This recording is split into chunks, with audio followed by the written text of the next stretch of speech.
नमस्कार, माझे नाव प्रांजल अशोक गोरे आहे। माझ्या शाळेचे नाव जी पोप प्राथमिक शाळा बोरमाळ तांडा आहे।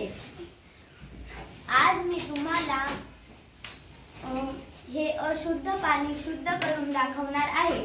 तर चला हे अशुद्ध पाणी शुद्ध करूया। त्यासाठी काही लागणारे साहित्य घेतलेले आहे।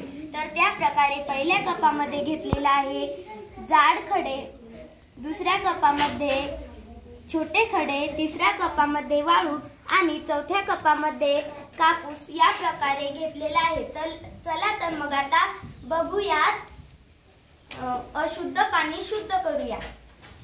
तर या प्रकारे याच्यामध्ये पाणी टाकलेलं आहे। तर आता हे पाणी शुद्ध होणार आहे।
बघा तर मग आपला हा प्रवेगामधून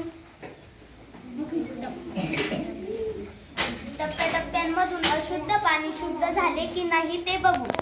तर हे बघा, ते पाणी शुद्ध झालेलं आहे।